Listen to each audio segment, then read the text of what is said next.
We are in this department, we are responsible for developing renewable energy sector, mainly by implementing public renewable energy projects such as wind and solar projects, and also promoting and encouraging private sector to get involved and to invest in renewable energy in the power sector in Sudan.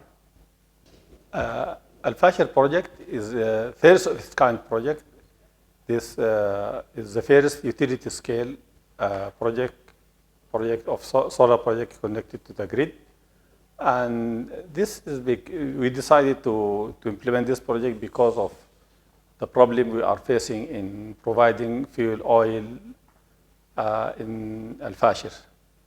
Alfashir is a remote city in the west of Sudan, which it has its local grid. It is not connected to the national grid.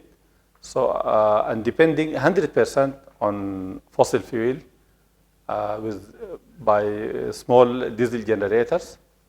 So, and there is a big problem in availing the fuel for these power plants, and also for the transporting the fuel, because it is almost 1,500 kilometers from the capital of Sudan.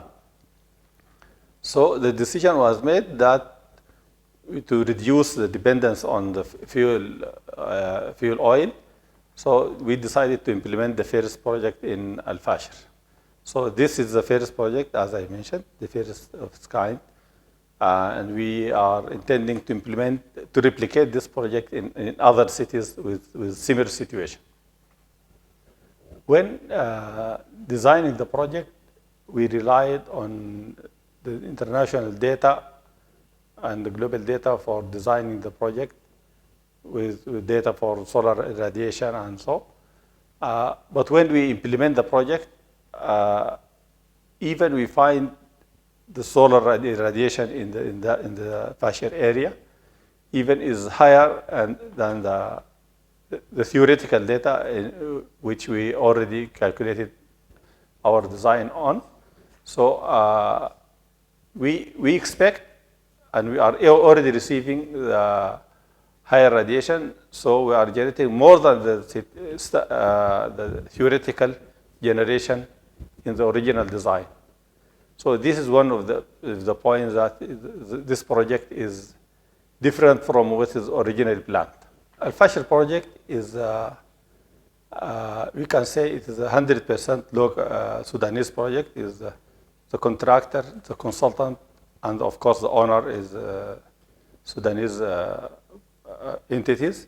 So at the beginning, we were not 100% sure that it will work, but when we realized that we have good and competent engineers and experts, and also with high and good cooperation and coordination between the three parties, we are fully, at that time, we were fully confident that the project will work and it will be successfully implemented.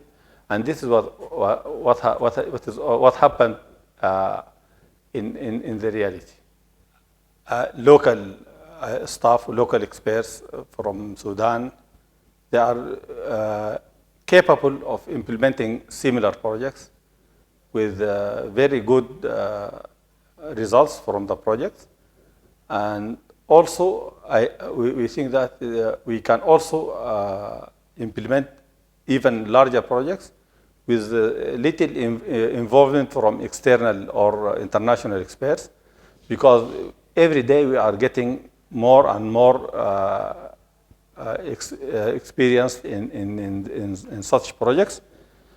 And also the lesson we learned that we need, when designing a project or when implementing a project, to do a site assessment and solar resource assessment